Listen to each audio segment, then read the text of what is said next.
What do you say? Show your dad. G. Be careful. Usyk. I'm feeling energized, I'm feeling refreshed. So yeah, come inside, have a look what's going on. Tough training, tough lifestyle, rough and tough. But listen, how else would I want it? I love it. And I know that he's not just telling me these things, like it's not just like false information. I feel like I'm being pushed hard and he's pushing me to a point to rebuild me again. It's a mental aspect as well, because when someone's pushing you so hard, they want to push you to breaking point, but make you understand, like, once you're there, that's why no one's going to beat you. Anthony Joshua has been stepping up his preparations in a major way by bringing in none other than Oleksandr Usyk as his training partner. Working alongside the unified heavyweight champion, Joshua has been sharpening his technique, boosting his hand speed, and elevating his overall ring intelligence as he gears up for his highly anticipated showdown with Deontay Wilder. I'm not here with you. We're now in Miami Beach. You know, we drink. You like coconut? Yes, you like. We drink cold coconut with ice and music. Reggae. Yeah. No long step. No tension. Long, yeah.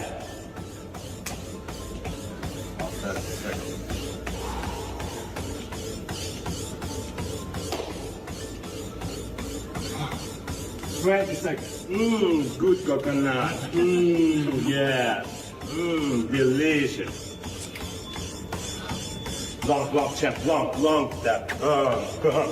Yes. Joshua has been open about the impact Usyk is having on him inside the gym.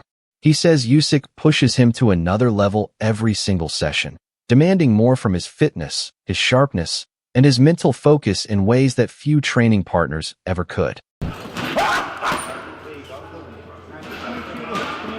was Higher, yeah? 30 seconds. Come on. Ready? Defending front leg, dominating pull that.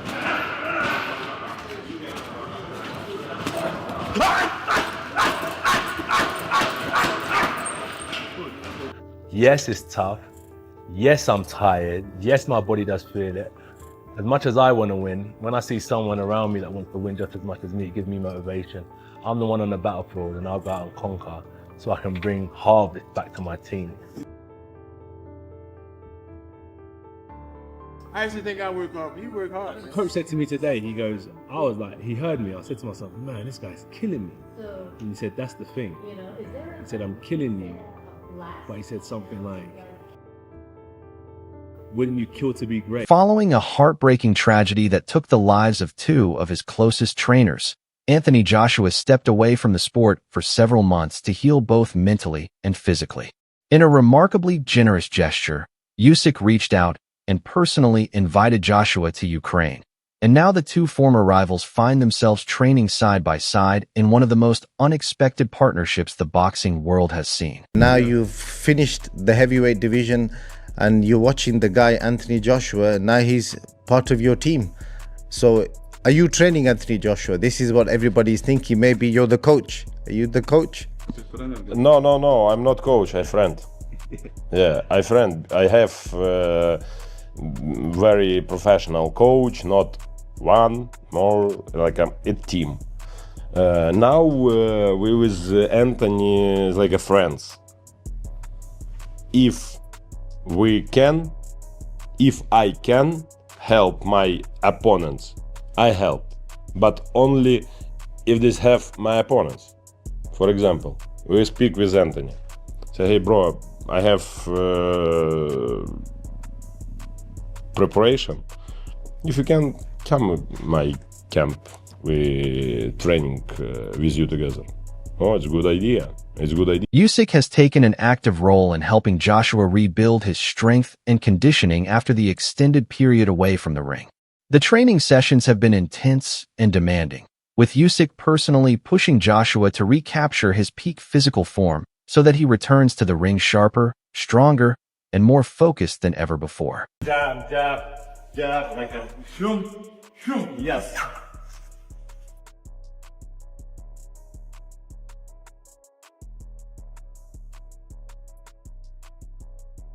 Joshua has spoken about experimenting with new techniques during this training camp, but he is quick to make one thing clear. Winning is the only thing on his mind. Everything he is working on, every adjustment he is making, every extra round he is putting in, all of it is pointed in one direction: victory in his next fight. So what am I bringing differently? I wouldn't say a new mindset, but definitely like a new perspective. But ultimately, everything new has to lead to a win. So yeah, that's what I'm focused on right now, just winning. With training camp, it's grueling, like there's no doubt about that. But you just need to have a clear mind and be optimistic and run towards challenges every day. And that's how I'm able to get through, is just the perspective I have on what suffering looks like.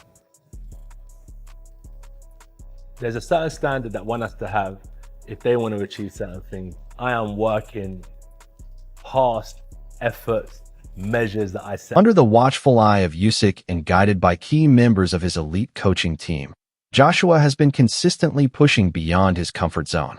The entire focus of this training block has been built around maintaining a disciplined rhythm, keeping the intensity high while carefully managing rest periods to avoid burning out before fight night. In the gym again, putting in that work.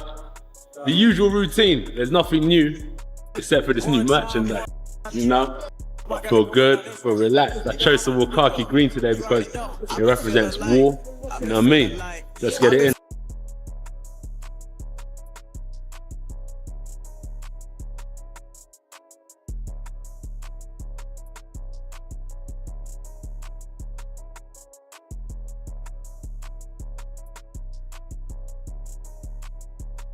Usyk has always believed that consistency and smart recovery are not optional extras. They are the foundation of any long and successful career in boxing. He preaches the balance between pushing the body to its limits and giving it the time it needs to rebuild, stressing that without that balance, even the most talented fighters eventually break down. Of sportsmen, half level, not do what I do. Professional boxing is a top level, yeah? But many people not do a lot of smart work.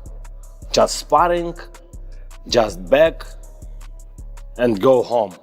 Not healthy food, not stretching, not recovery, just training, take money and hey-hoo!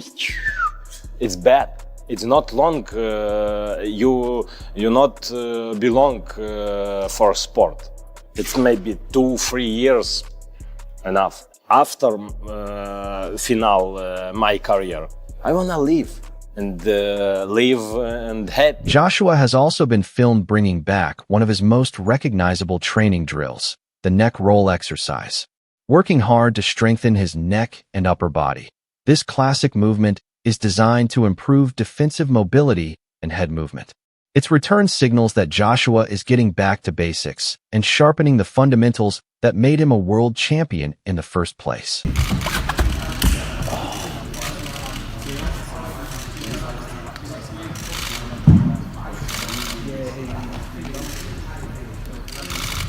Bro, my physio is looking at me like, what the f?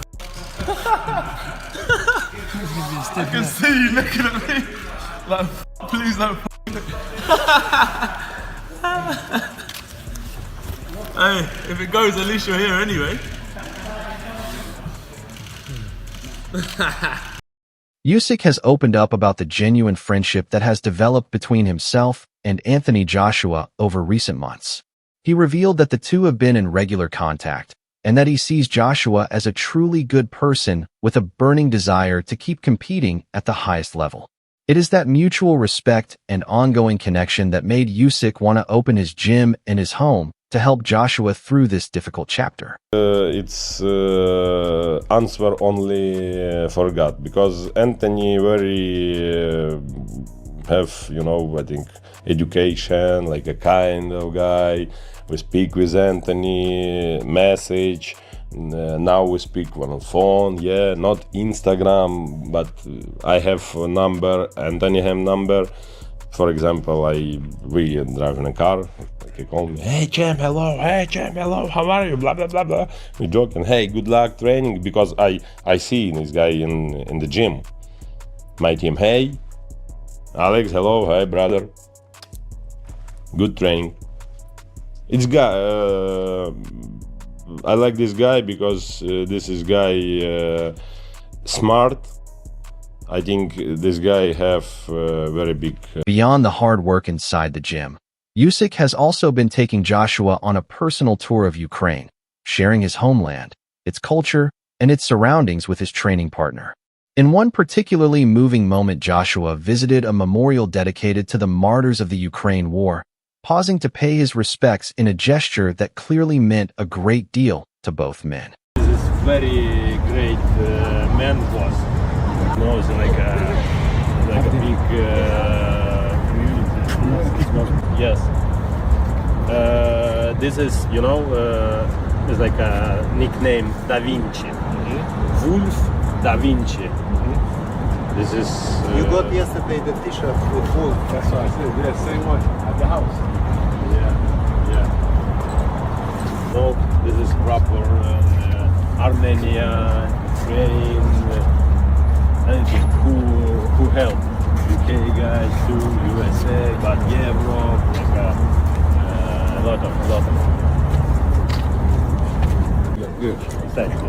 How can I pass you? With the guys down. Oh yeah. If you want, you come. Yeah. Yeah.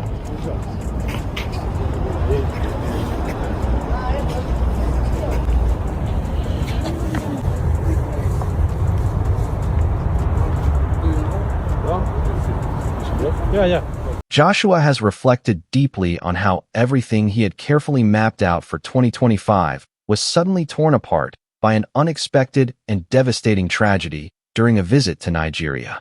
What was supposed to be a meaningful trip home to reconnect with family became a life-changing moment that completely reshaped his priorities and his path forward. He describes the accident as something nobody could have predicted or prevented, a stark reminder of how fast life can change regardless of how well you plan. Speaking with visible emotion, Joshua pays tribute to the two people he lost, describing them as enormous figures not just in his own life, but in the lives of countless others.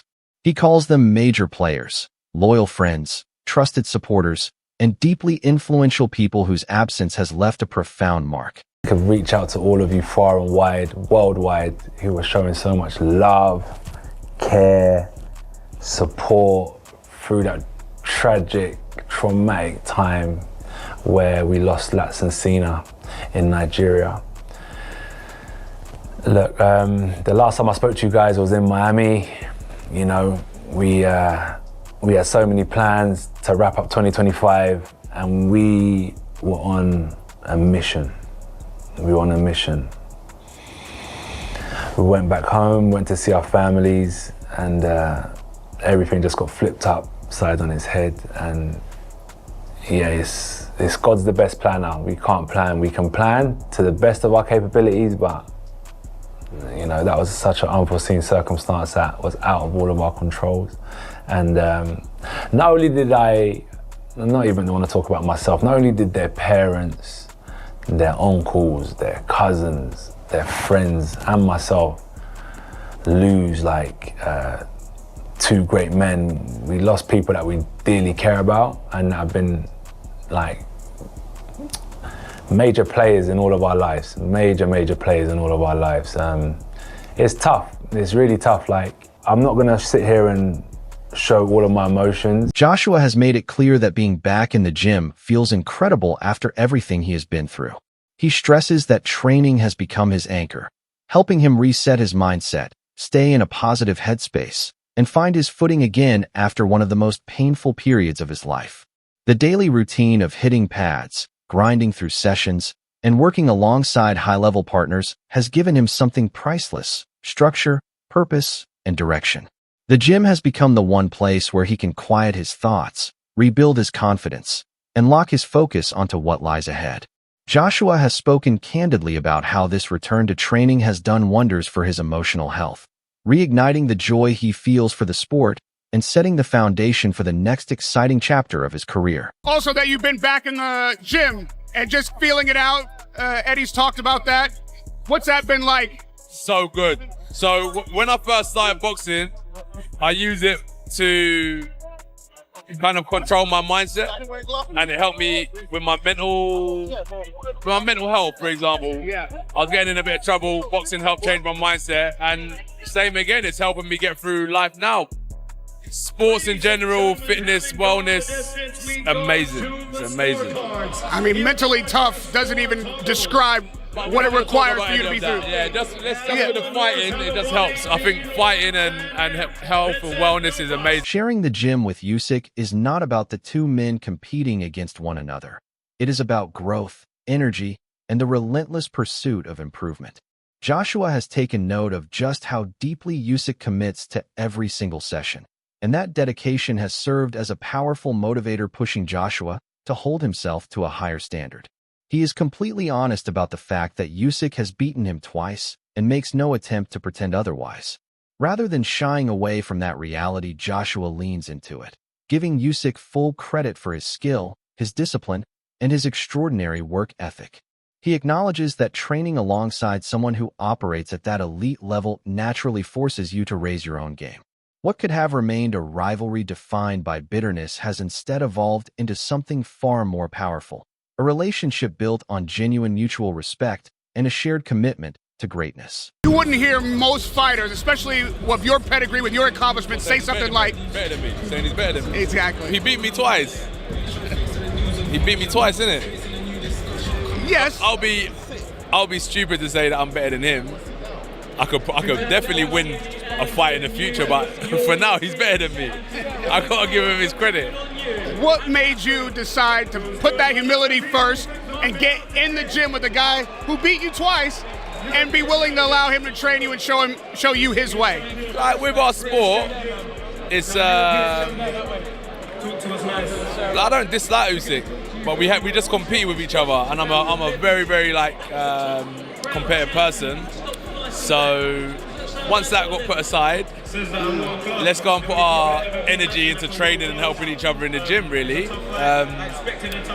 So even just being like, we don't, for example, he's not hitting a bag, I'm hitting a bag, he's hitting a bag, I'm hitting a bag, but just being in the environment, two hard-working guys that are highly competitive, you feed off the energy, basically. So we're not competing, but we're just putting our energy into the gym and supporting each other. Fresh off a hard-fought split decision victory over Derek Chisora, Deontay Wilder had one thing on his mind: Anthony Joshua.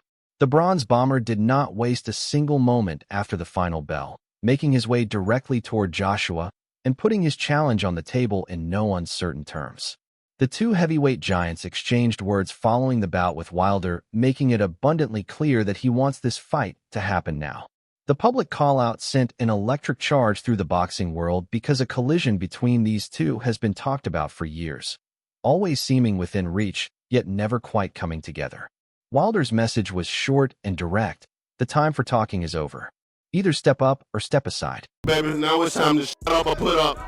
You gonna fight him? Hey, I'm really ready now. I'm back now with Hill Wilder. It's a dangerous Wilder, baby. When you come back here to fight, I'll come anywhere in the world to fight. Let's do it. Let's do it.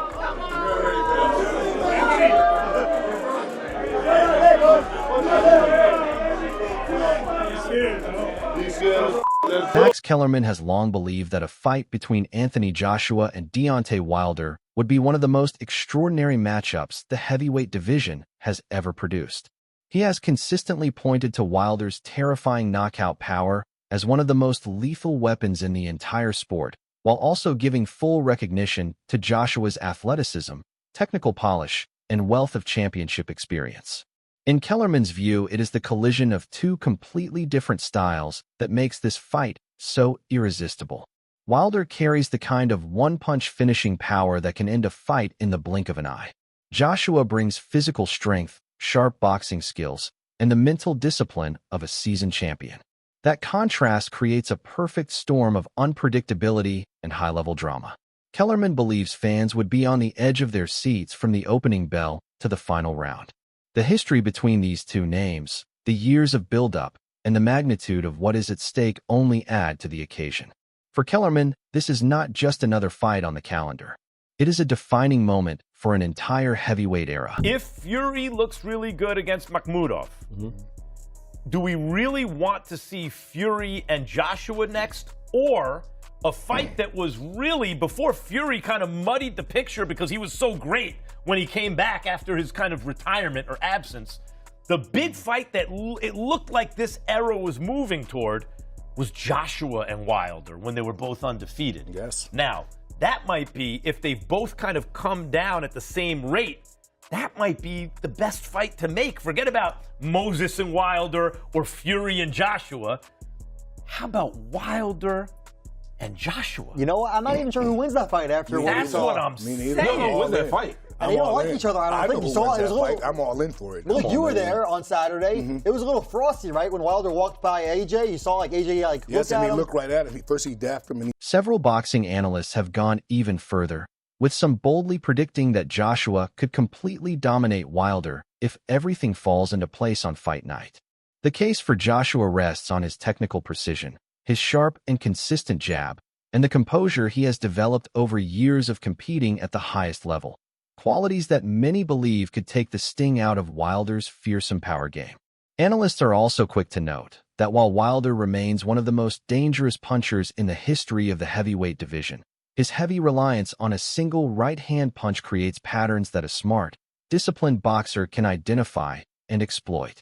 Joshua has demonstrated time and again that he can think inside the ring, manage distance effectively, and stick to a well-structured game plan under pressure. Some observers also point to Wilder's recent performances against more technical opponents as a reason for concern, raising genuine questions about whether his style could unravel against a complete fighter like Joshua. And I'm watching Eddie and Joshua down that side, and I'm thinking, they're shouting for Chisora, but I bet you they're hoping and praying that Wilder wins this because get that phone picked up straight away, get that off It's him gonna because happen, mate. he's like a sitting duck at the moment, Wilder. And listen, whatever we think of Joshua, I hope to God he's revamped, he's replenished and rejuvenated after what's happened recently, and he's training well with Usyk. He would absolutely wipe the floor with Wilder, based on what I seen the other day, and that's saying something because Anthony Joshua probably isn't the man that he was before, 3 or 4 years ago. Any heavyweight now will be rubbing their hands together for Wilder, in my opinion. I think it's just it's a severe decline, and all I worry about, as I've said time and time again, I know I'm like a broken record, is the fighter's health. I'd like to see him retire, but if he's not going to retire, any one of them heavyweights will be absolutely queuing up to get it. Carl Froch weighed in on the moment Wilder confronted Joshua after the Chisora fight, and his read on Joshua's reaction was not particularly flattering. Froch felt that Joshua did not respond with the kind of fire and aggression you would expect from a man who genuinely wants to fight, suggesting that he appeared to hesitate and briefly freeze in the moment. Froch hinted that this could be a sign of lingering uncertainty on Joshua's part about whether he is truly ready to commit to taking on Wilder. He also pointed out that Joshua has a tendency to look toward his promoter, Eddie Hearn, for direction before making bold public statements or major decisions, raising questions about just how much of Joshua's public persona is driven by his own instincts versus the guidance of those around him. Deontay Wilder walked from the ring. AJ was stood there looking a bit weird and a bit like confused, like, am I going to do anything? Am I not going to do anything? And Wilder, I think, said, let's do it next. Let's do it. Let's get it on. And AJ just sort of, he didn't say much. I think AJ's got this thing in his head where I don't think he's sure of himself. If he thinks about fighting Deontay Wilder, does he believe he can actually beat him? Because he's not boxed since September 24 when he got splattered by Dubois. And when I say he's not boxed, because since then he's fought that idiot Jake Paul. I mean, come on. He went in there and just beat Jake Paul up, give us a little bit of a show, didn't he? But for getting on for 2 years, he's not had a meaningful fight. And that meaningful fight, he got done bad. Face planting, you know what I mean? Where's he going to get his confidence from? And I know it's past his best Deontay Wilder, but I honestly don't think that Anthony Joshua believes in himself enough. Eddie Hearn will be telling him that's the fight, because he's right. Eddie knows how to make money, he's a businessman, and he's a top promoter. And he'll be saying, look, Deontay Wilder's the fight for you. He's still a big name. He's now come off the back of a win against Chisora, so he's fresh in the mind of everybody. But I don't know if AJ believes he can beat Deontay. Well, maybe he does, maybe he wants to come back, maybe he wants to fight again. But I think if Deontay Wilder throws a couple of meaningful right hands and connects on AJ's chin, then the fight's over. AJ will be knocked out. So the question is now on the table for all of you watching. Do you believe Anthony Joshua versus Deontay Wilder will finally happen? And if it does, who walks away with the win? Drop your predictions down in the comments right now.